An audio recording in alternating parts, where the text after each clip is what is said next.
Au jour de la Pentecôte, l'Esprit se saisit des disciples du Christ. Dans leur diversité, ils se font entendre des uns et des autres. Soyez les bienvenus, mes amis, pour ce temps de méditation, d'approfondissement de la parole de Dieu. Que l'Esprit se saisisse de chacun de nous et nous saurons être les signes de la présence de Dieu dans le monde.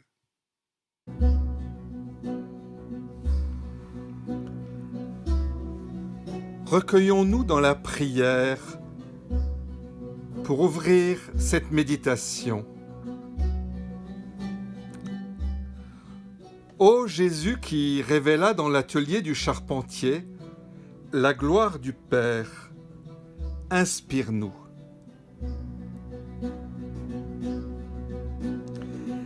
Ô Jésus qui aima tous les hommes, inspire-nous.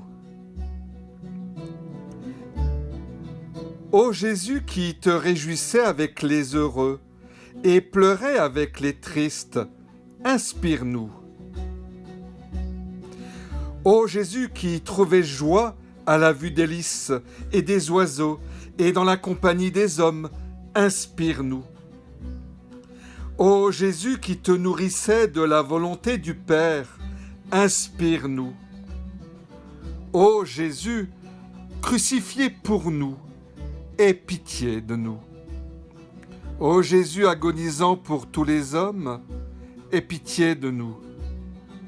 Ô Jésus, conviant tes disciples au renoncement total, afin que, te possédant, ils aient tout, demeure en nous. Ô Jésus qui promit aux tiens une paix et une joie que nul ne peut ôter, demeure en nous.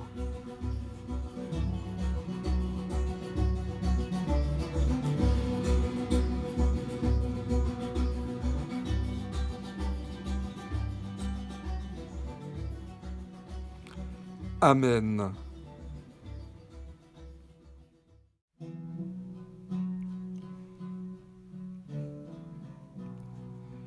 Voici le jour que fit le Seigneur.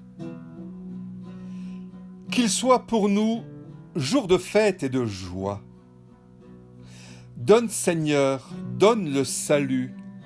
Donne, Seigneur, donne la victoire. Béni soit celui qui vient au nom du Seigneur. De la maison du Seigneur, nous vous bénissons. Dieu, le Seigneur nous illumine. Rameaux en main, formez vos cortèges. Tu es mon Dieu, je te rends grâce. Mon Dieu, je t'exalte. Rendez grâce au Seigneur car il est bon. Éternel est son amour. Les paroles du psaume 118.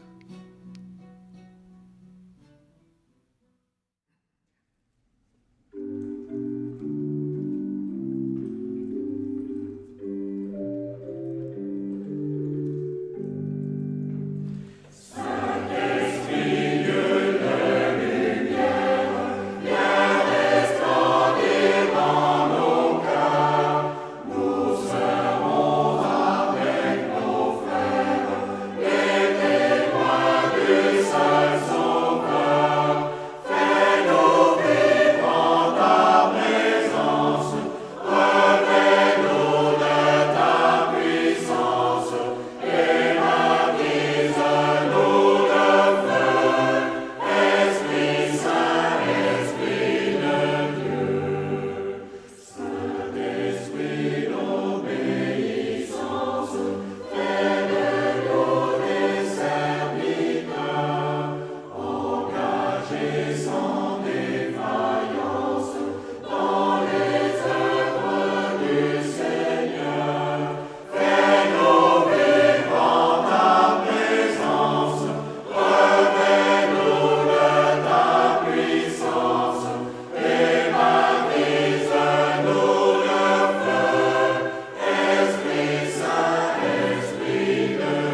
et toute la terre, une seule langue, des paroles, une.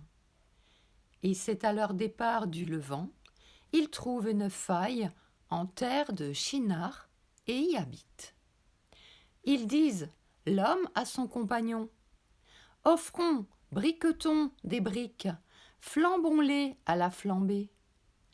La brique est pour eux pierre, le bitume est pour eux argile. Ils disent, allons, bâtissons-nous une ville et une tour, sa tête au ciel, faisons-nous un nom, afin de ne pas être dispersés sur les faces de toute la terre. Adonai descend pour voir la ville et la tour qu'avaient bâties les fils du glébeux. Adonai dit, voici un seul peuple, une seule lèvre pour tous. Cela, ils commencent à le faire. Maintenant, rien n'empêchera pour eux tout ce qu'ils préméditeront de faire. Allons, descendons et mêlons-la à leur langue, afin que l'homme n'entende plus la lèvre de son compagnon. Adonai les disperse de là, sur les faces de toute la terre. Ils cessent de bâtir la ville. Sur quoi ils crient son nom, Babel. Oui, là, Adonai a mêlé la lèvre de toute la terre, et de là, Adonai les a dispersés sur les faces de toute la terre. Écoutons encore une fois le texte de Genèse 11, les 9 premiers versets, dans la traduction de Frédéric Leboyer. Toute la terre, une seule bouche, les mêmes mots.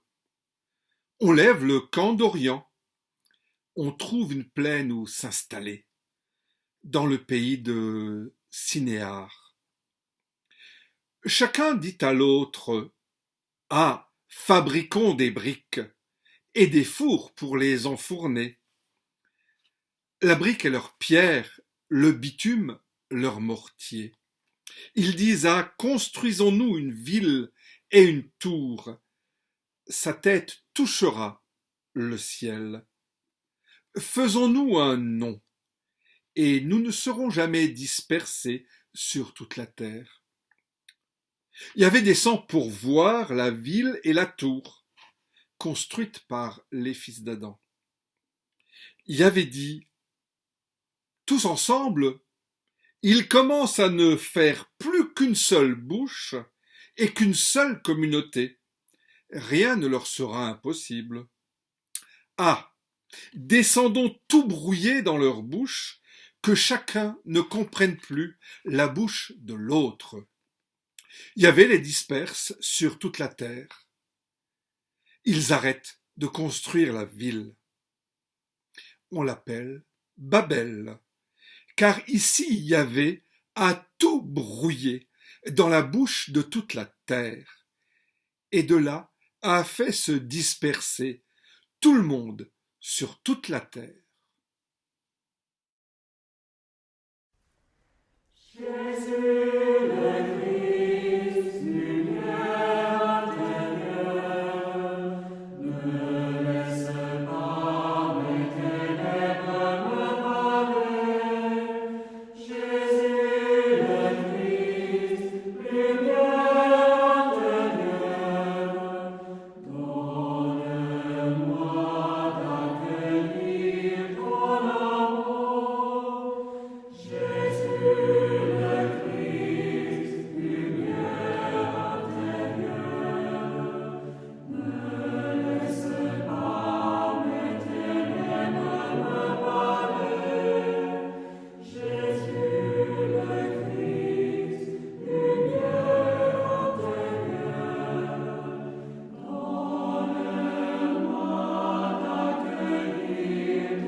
Il nous faut le temps d'entendre ce texte de Genèse 11, ces 9 premiers versets, d'écouter ce texte sans a priori, en mettant de côté ce qu'il nous reste des bruissements d'hier et de nos catéchismes d'enfants, pour nous réapproprier un sens nouveau.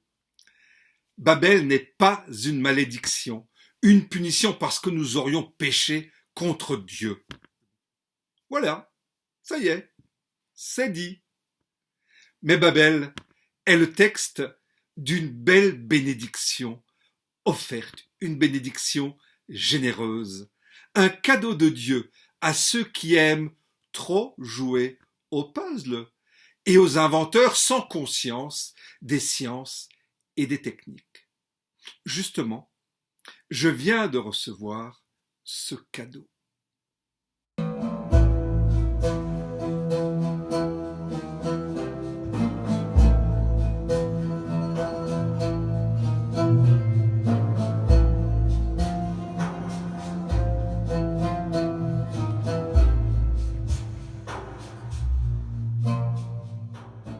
Il nous faut déjà nous replacer sous la compréhension de l'histoire et du projet qui nous est librement proposé par Dieu.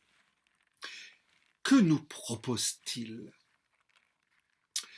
Non pas une application informatique, numérique, pour contrôler nos faits et gestes, même pour des raisons de santé, que Dieu nous propose une assurance, tout risque ou tierce collision, une prise en charge complète au niveau de la santé, une pension complète, pieds sous la table, un ensemble de lois et de codes à appliquer le plus strictement possible. Ce que Dieu nous propose, c'est une alliance. Ce n'est pas pour rien qu'une certaine société d'assurance ait pris ce nom comme marque. Et après Babel, une alliance non point avec un ou des peuples, mais une alliance avec un individu, un toi, un moi, un Abraham, comme le premier de cette alliance individuelle. Dieu est un sacré expérimentateur. Il propose, nous disposons, et il fait quelques retours d'expérience. Il en fit avec Adam et Ève, avec Abel et Caïn, avec les générations précédant Noé. Une succession d'échecs, pourrait-on dire, ou plus positivement, des apprentissages réciproques. Dieu reste fidèle à ses valeurs qu'il reprend dans cette histoire de Babel. Yahvé, je serai qui je serai, descend voir la ville et la tour construites par les fils d'Adam. Il vient regarder, évaluer, non pas les fils d'Adam. Les fils d'Adam, écoutez l'expression, et c'est encore une masse indistincte, contrairement à Abraham, qui est identifié comme une personne propre. Donc, Dieu vient évaluer ce que cela produit comme résultat, cette technique de pierre et de bitume. L'entreprise des hommes n'est pas dirigée contre Dieu, et elle n'est pas vue comme mauvaise. Écoutez bien le texte. C'est ce que constitue la ville et la tour au regard de l'esprit de l'alliance qui chagrine Dieu.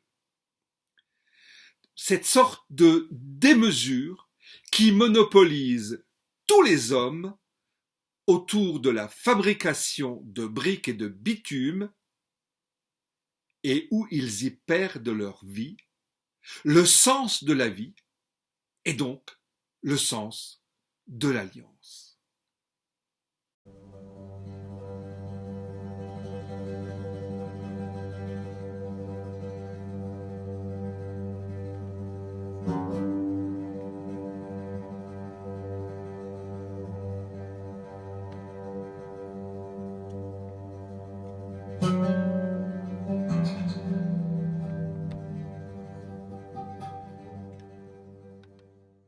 Écoutons quelques mots offerts par un commentaire midrashique de ce texte.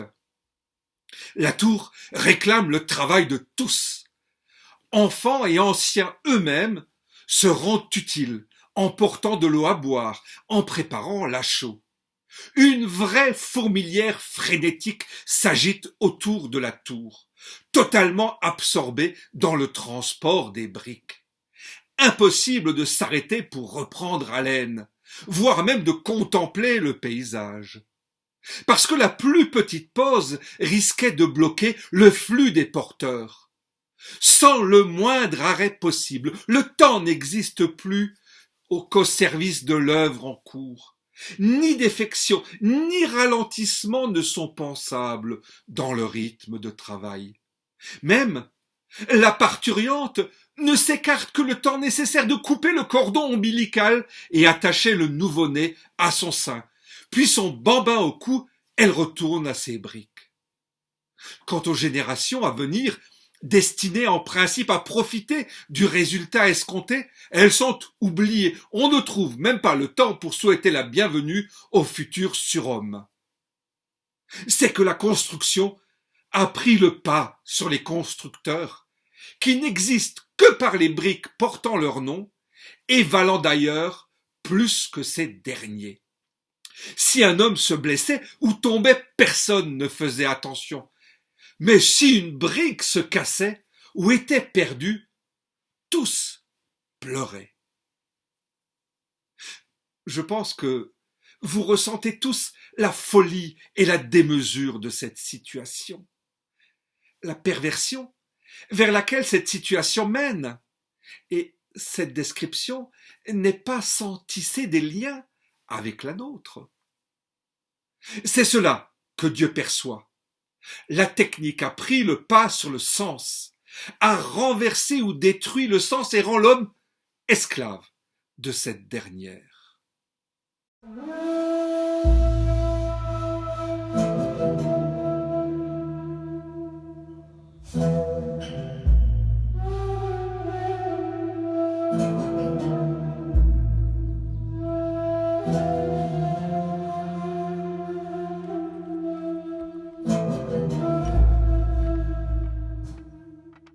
Et le commentaire midrashique poursuit, parlant cette fois-ci de l'Éternel.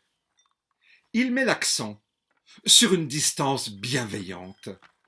Le midrash nous dit que les anges aimeraient bien une condamnation de l'homme. Dieu intervient. Ces hommes ne connaissent pas la loi. Quelqu'un contraint-il son voisin à travailler? Non. Ils sont en paix les uns avec les autres et se fatiguent volontairement. L'homme a la tête dure. Il ne comprend qu'après se l'être rompu. La seule aide possible dans ces conditions consiste à faire progresser rapidement l'entreprise pour hâter le moment de la compréhension. Il faut laisser les humains aller au bout de leur logique obsessionnelle, qui les transforme en machines à construire. Au terme seulement, le désastre d'une paix de mort, où la vie a perdu toute valeur, arrache une intervention à Dieu, toute de sobriété, qui prend la forme d'un réveil salutaire, la bénédiction. Descendons parmi ces sots, confondons leurs langues et obligeons-les à penser.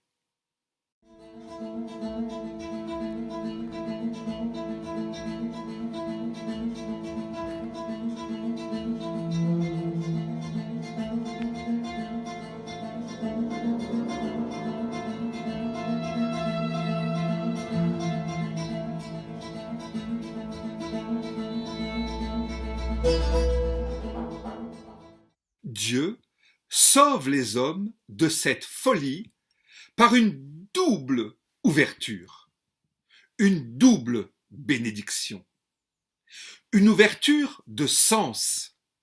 Il nous interdit le sens unique. Et Babel est un sens unique dans la construction de la tour. Il nous interdit le sens unique en nous condamnant à vivre dans le champ de l'interprétation permanente, dans le conflit même des interprétations, qui est en fait l'une de nos plus grandes richesses. C'est la bénédiction de la confusion des langues. Ensuite, une ouverture à la nomadisation contre une sédentarisation mortifère, à travers la dispersion et l'éclatement de l'humanité. Sous forme de provocation, mais vous me connaissez, je dirais, gardons, conservons l'esprit étranger, l'esprit d'être étranger. Ce qui ne veut pas dire qu'il ne faut pas identifier et cultiver ses racines, mais à ne pas se focaliser sur ces dernières. Ne faisons pas de nos racines un nouveau Babel. En ce sens, Babel est aussi un texte politique, un appel à la conscience d'une identité, mais non à se refermer sur nos identités, communautaires, nationales par exemple, suivez mon regard. La dispersion de l'humanité provoque ainsi, et donc aussi, sa sauvegarde, et évite les problèmes de consanguinité. Babel est une forme d'éloge du nomadisme. Si elle n'est pas une éloge, elle est un autre point de départ, soulignant les dangers de la sédentarisation extrémiste des corps et des esprits.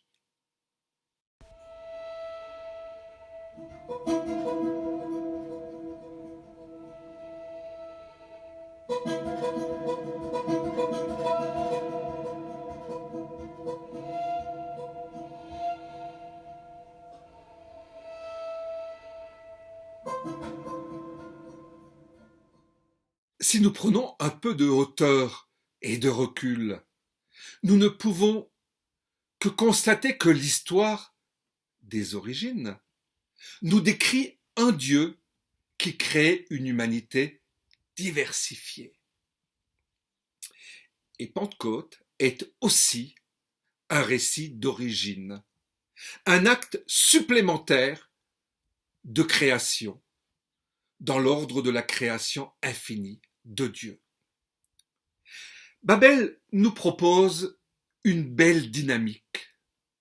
D'un côté, l'homme qui s'efforce de maintenir une unité autour de la ville et un centralisme autour de la tour. Et de l'autre, Dieu qui veille et produit de la diversité et contrecarre les projets humains qui versent dans le totalitarisme et l'unité mortifère. Faisons-nous un nom. Et c'est le « un » que je souligne. Le problème n'est pas celui du nom, c'est celui de se fabriquer un nom, un unique nom. Dieu préfère la diversité pour sa création plutôt que son homogénéité. Une leçon intéressante de ce texte également. Au-delà du fait qu'il nous faut constater, avec bonheur, que Dieu veille, c'est que Dieu nous demande, si je puis m'exprimer ainsi, que nous maîtrisions, que nous gardions la maîtrise de nos limites, dit autrement, de nos tendances compulsionnelles à la démesure. Le récit midrashique d'avant dénonce la perte de maîtrise des limites. Lorsque nous perdons la maîtrise de nos limites, nous perdons le sens de la vie. Et perdant le sens de la vie, c'est la vie elle-même que nous perdons. Nous nous précipitons alors nous-mêmes sous le régime de l'esclavage.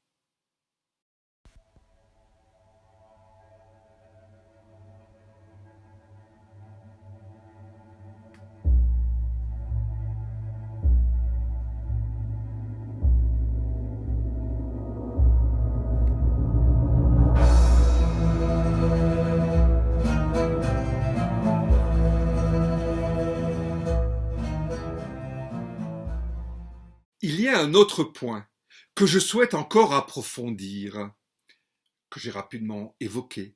C'est celui de la confusion des langues.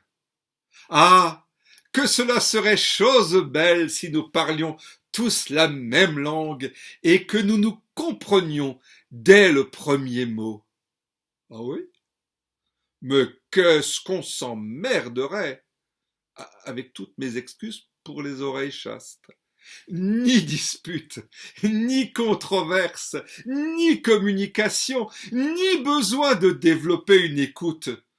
Nous serions dans le registre du langage binaire de l'informatique, en 0 et en 1. Nous aurions éventuellement besoin d'un décodeur, et encore. Et surtout, nous n'aurions plus besoin de la culture.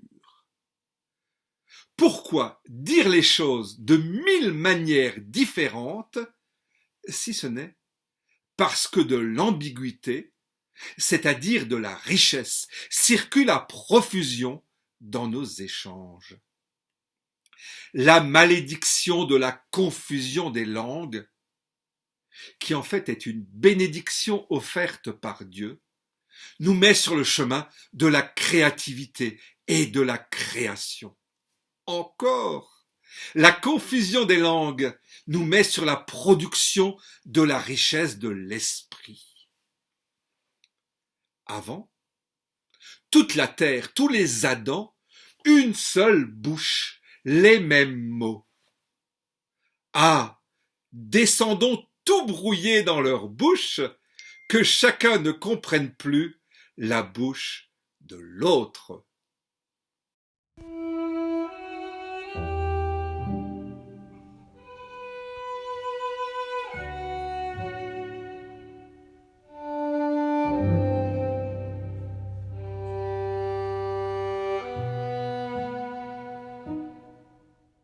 Alors, il nous reste bien sûr ce que j'appelle les tentations de Babel. Il y en a pas mal dans notre monde. Le transhumanisme, peut-être. Une certaine mondialisation. Le consumérisme. L'utilisation d'un certain nombre d'outils. Babel, les briques, le bitume. Le progrès. Scientifique et technique. Lorsqu'il quitte le champ des valeurs de l'alliance et se retrouve en situation d'idole pour lui-même, sans conscience, toute invention est-elle bonne ?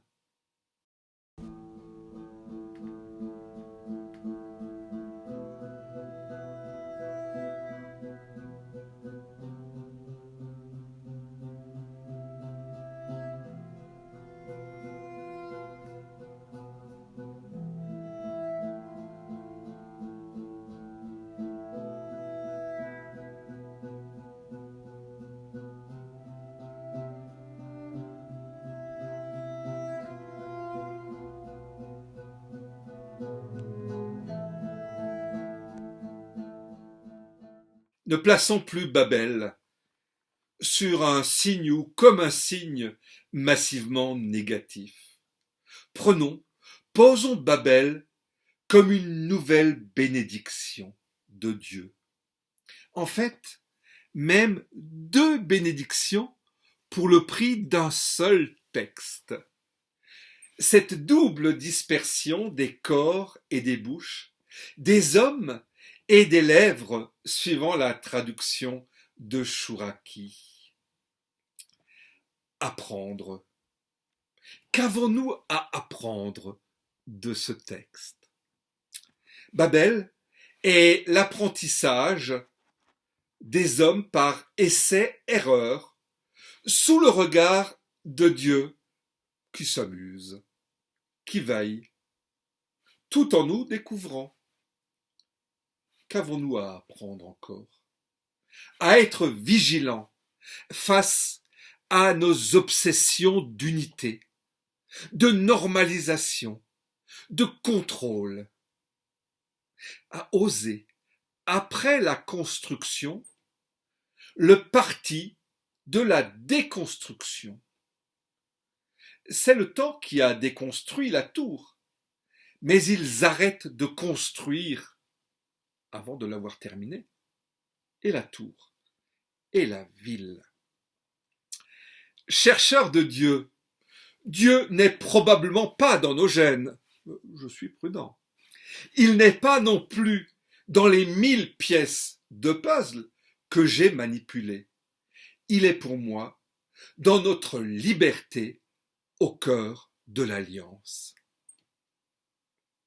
Cette liberté, celle-ci, de construire, puis de déconstruire nos tours, nos villes, nos forteresses lorsqu'elles quittent le champ de l'alliance.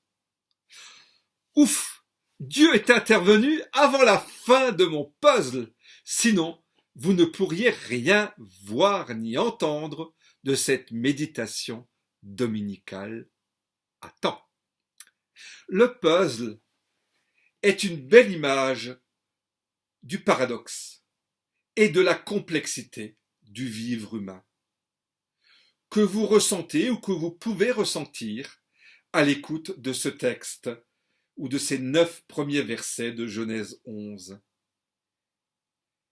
Le puzzle est à la fois une belle image de l'enfermement. Commencez-vous, lorsque vous réalisez un puzzle, par établir le cadre de votre puzzle. Vous savez, les pièces qui ont un bord droit. Alors que ce puzzle nous permet de découvrir la beauté d'une œuvre.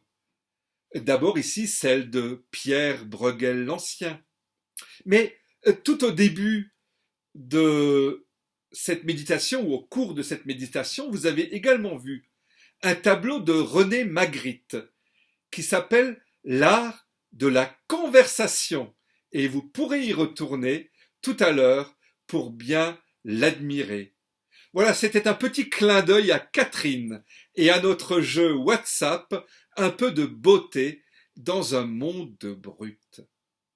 Ce puzzle, il met à l'épreuve notre patience et nous fait perdre toute notion du temps. Débute par une confusion de pièces sans nom, permet d'exercer et d'éduquer le regard à l'observation fine du détail, jusqu'à l'obsession. L'alliance est ainsi un double jeu de la construction et de la déconstruction. Pensez un peu à la trajectoire de Jésus. Dieu le construit. Il ne l'amène pas du premier coup jusqu'au messianisme. Il le déconstruit. Le monde n'est pas clos. Le règne n'est pas clos. Il n'y a pas d'enfermement. Car dès que le puzzle est clos, le puzzle, il n'est plus intéressant. Il ne l'est intéressant que tant qu'il manque une pièce. Nous vivons dans une création jusqu'ici jamais finie. Alors que nous le sommes. C'est le paradoxe. Une création infinie comme Dieu, qui n'est ni dans les cieux, ni sur la terre. Il est d'ailleurs. Et alors, me direz-vous, et Pentecôte? Eh bien, c'est un autre apprentissage. L'apprentissage par l'intelligence de l'amour. Mais ceci, c'est une autre histoire.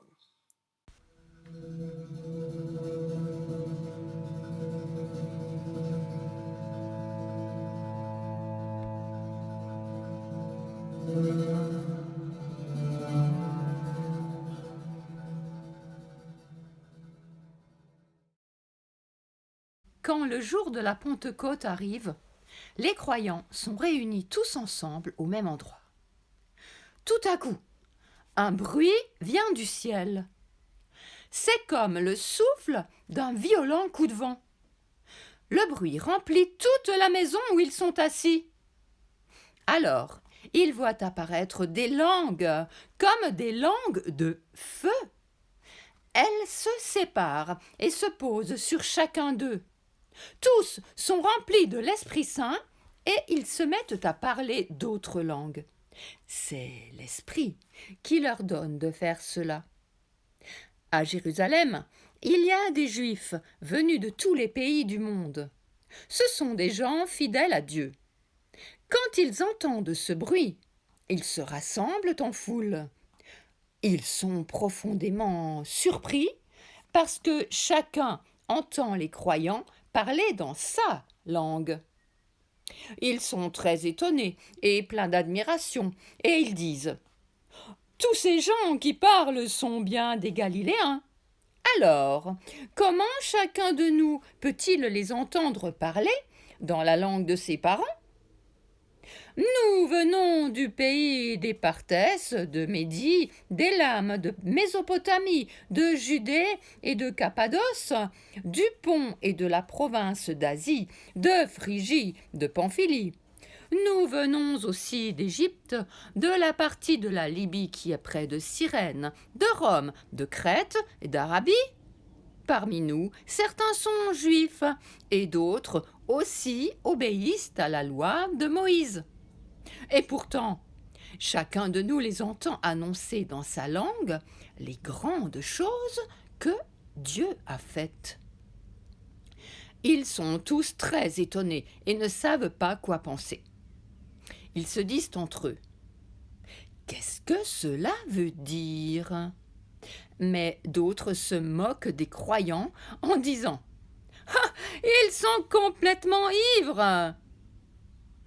Alors Pierre, debout avec les 11 apôtres, se met à dire d'une voix forte « Frères juifs, et vous tous qui habitez à Jérusalem, vous devez comprendre ce qui se passe.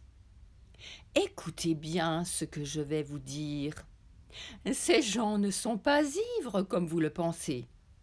En effet, il est seulement 9 heures du matin. Mais ce que le prophète Joël a annoncé, cela arrive maintenant. Voici ces paroles. Dieu dit, dans les derniers jours, je donnerai mon esprit à tous. Vos fils et vos filles parleront de ma part. Je ferai voir des choses nouvelles à vos jeunes gens, j'enverrai des rêves à vos vieillards. Oui, en ces jours-là, je donnerai mon esprit à mes serviteurs et à mes servantes, et ils parleront de ma part. Je ferai des choses extraordinaires en haut, dans le ciel, et des choses étonnantes en bas sur la terre. Où il y aura du sang, du feu et des nuages de fumée. Le soleil deviendra sombre et la lune sera rouge comme du sang. Ensuite, le jour du Seigneur viendra, ce jour grand et magnifique. Alors, tous ceux qui feront appel au Seigneur seront sauvés.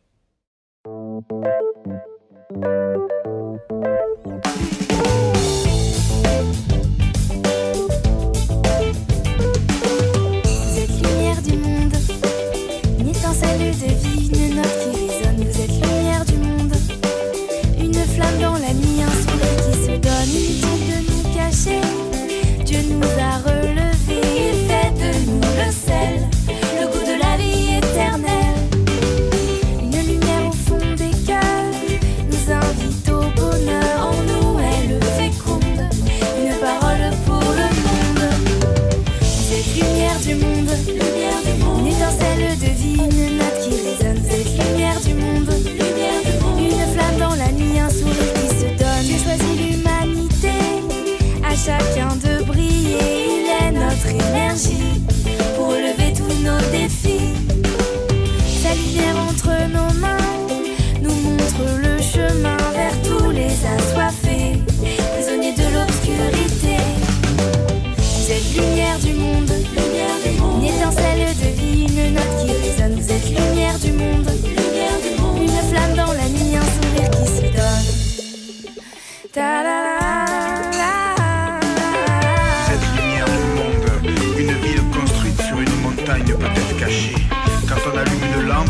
pas pour la mettre sous un seau, non, on la met bien en haut. Et elle brille pour tous ceux qui sont dans la maison.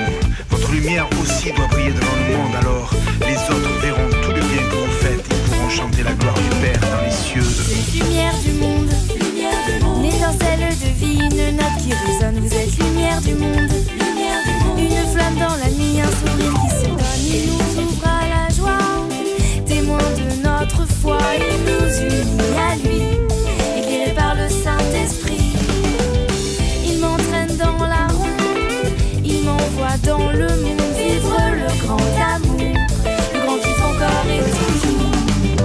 Vous êtes lumière du monde, une étincelle de vie, une note qui résonne. Vous êtes lumière du monde, une flamme dans la nuit, un sourire qui se donne. Vous êtes lumière du monde, une étincelle de vie, une note qui résonne. Vous êtes lumière du monde, une flamme dans la nuit, un sourire qui se donne.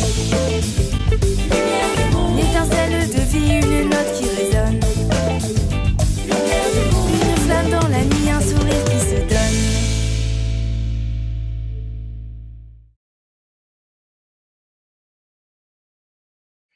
Construire et déconstruire pour changer le cours des choses. Prions. Ô Dieu, Père de Jésus-Christ, crucifié et ressuscité, apprends-moi à entrer comme toi dans l'histoire, à prendre des initiatives, à agir, à peser sur les situations, petites et grandes, cachées et publiques, à travailler et à espérer, quoi qu'il en coûte à mon intérêt, à ma tranquillité et à ma timidité. Apprends-moi à changer le cours des choses. Aide-moi pour tout cela. Je sais que tu veilles par la force de ton Saint-Esprit. Et ensemble, d'une même voix, quel que soit l'endroit où nous nous trouvons, nous voulons te dire, Notre Père qui es aux cieux, que ton nom soit sanctifié, que ton règne vienne, que ta volonté soit faite sur la terre comme au ciel. Donne-nous aujourd'hui notre pain de ce jour. Pardonne-nous nos offenses, comme nous pardonnons aussi à ceux qui nous ont offensés. Et ne nous laisse pas entrer en tentation, mais délivre-nous du mal. Car c'est à toi qu'appartiennent le règne, la puissance et la gloire, pour les siècles des siècles. Amen.